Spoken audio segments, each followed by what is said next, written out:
Hello दोस्तों, welcome to my channel job देखो। दोस्तों आज की वैकेंसी है बहुत बड़ी संख्या में वैकेंसी है। ये वैकेंसी बिहार के अंदर केंद्रीय चयन परिषद सिपाही भर्ती बिहार के अंदर ये आई है। काफ़ी बड़ी संख्या में वैकेंसी आई है। वैकेंसी के बारे में सारी बातें हम लोग करेंगे कि किस प्रकार की वैकेंसी है, क्या क्वालिफिकेशन रहने वाली है, या किस प्रकार से हम तैयारी कर सकते हैं, क्या ऑनलाइन प्रोसेस इसका रहने वाला है। तो उन्होंने बताया कि ये सीधी भर्ती है। बिहार के अंदर सीधी सिपाही की भर्ती ये करने जा रहे हैं, जिसकी ऑनलाइन आवेदन प्राप्त करने की अंतिम तिथि 20/7/2023 है। तो ऑनलाइन फॉर्म भरने कब से शुरू होंगे उसके बारे में हम चर्चा करेंगे। तो ऑनलाइन फॉर्म जो भरने स्टार्ट होंगे वो 20/6/2023 यानी कि इसी महीने जून के महीने में 20 तारीख को आप ऑनलाइन आवेदन शुरू कर सकते हैं।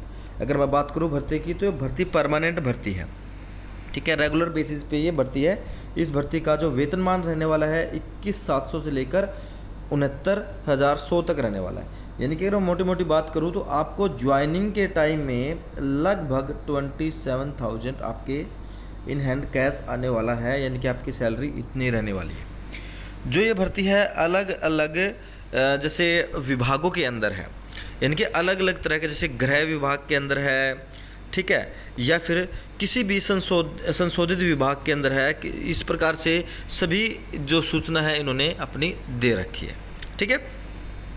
तो इसमें जो पेपर होने वाला है या फिजिकल रहने वाली है, तो सारा कुछ इन्होंने बता रखा है। जो पाठ्यक्रम है यानी कि जो सिलेबस है ये कैसे आएगा, इन्होंने बोल रखा है कि सिलेबस में 10वीं कक्षा या फिर उसके जो वैकेंसी जिस बेस पे ले रहे हैं, यानी कि +2 तक ले रहे हैं, तो उसमें जैसे हिंदी, इंग्लिश, गणित, सामाजिक, इतिहास, भूगोल, शास्त्र, विज्ञान, इन सब में से 100 अंकों की परीक्षा ये होने वाली है, ठीक है।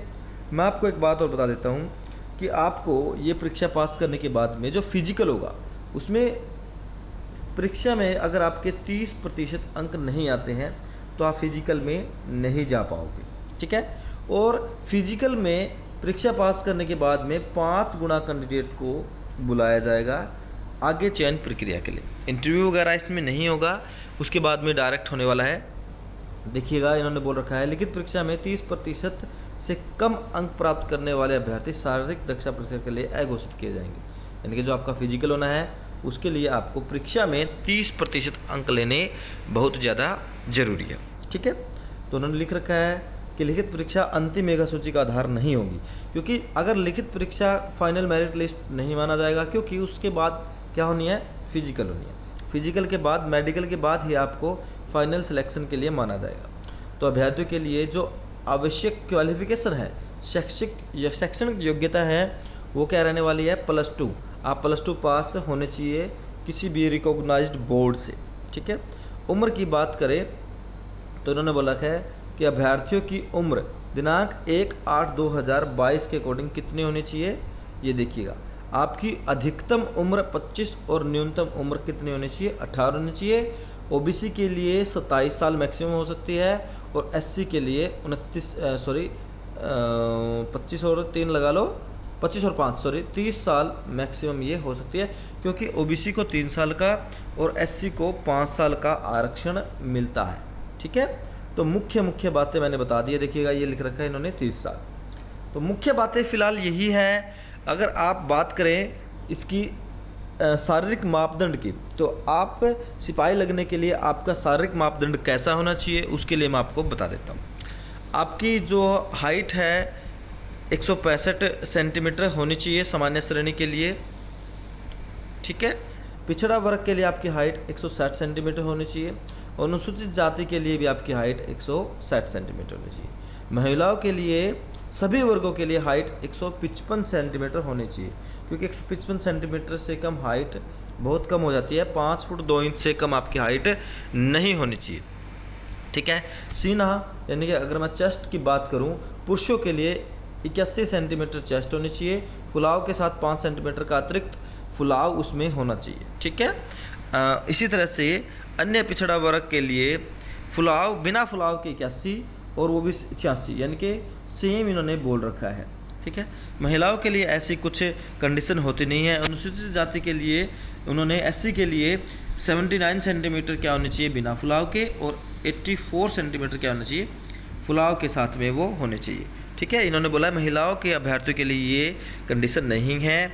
वजन सभी महिला उम्मीदवारों के लिए जो वजन है न्यूनतम, यानी कि आपका वेट 48 किलोग्राम तो होना चाहिए, उसके नीचे का वेट आप डिस्क्वालीफाई माना जाओ। जो नियुक्ति प्रक्रिया है उसमें प्रथम जो चरण है वो क्या होएगा, लिखित परीक्षा होएगा। ठीक है, लिखित परीक्षा के बाद में आपका जो 100 नंबर का लिखित परीक्षा होने वाला है, इसमें वो OMR बेस पे क्या होने वाला है, आपका परीक्षा होने वाला है, यानी कि ऑफलाइन बेस पे परीक्षा होगा। पाठ्यक्रम जो मैंने अभी आपको सिलेबस उसके ऊपर बताया था, 30% अंक आपको कम से कम इसमें लेने पड़ेंगे। ठीक है, द्वितीय जो चरण है आपका वो क्या होने वाला है, शारीरिक परीक्षा होने वाली है, शारीरिक योग्यता या दक्षता हम जिसको बोल सकते हैं। इसमें क्या है कि 1600 मीटर यानी कि 1.6 किलोमीटर की रेस, जिसमें अधिकतम समय आपको 6 मिनट का मिलने वाला है। ठीक है, 5 मिनट के कम समय के लिए आपको 50 अंक मिलेंगे, 5 मिनट से 5 मिनट 20 सेकंड तक आपको 40 अंक मिलेंगे, या 6 मिनट तक आपको 20 अंक मिलेंगे। यानी कि जो जितने जल्दी परीक्षा को उत्तीर्ण करेगा उसको उतना इसमें फ़ायदा होने वाला है। इस तरह से महिलाओं के लिए दे रखा है। गोला फेंक के लिए आपको 25 अंक दे रखे हैं, उसके लिए फिट भी दे रखे हैं। अगर आप 16 से 17 फीट तक फेंकते हो तो 9 अंक, 17 से 18 से 13 अंक, और 20 फीट से अगर आप ज़्यादा फेंकते तो 25 अंक। इसी तरह से महिलाओं के लिए भी इन्होंने दे रखा है। इसी तरह से ऊंची कूद, ठीक है, लंबी कूद दे रखा है। तो अंत में सभी परीक्षा के आधार पर और लास्ट में इसके आधार पर आपको फिजिकल के आधार पर आपको फाइनल सिलेक्शन होने वाला है। अगर मैं कैटेगरी की बात करूँ तो कैटेगरी वाइज भी इन्होंने आपकी पोस्ट दे रखी है।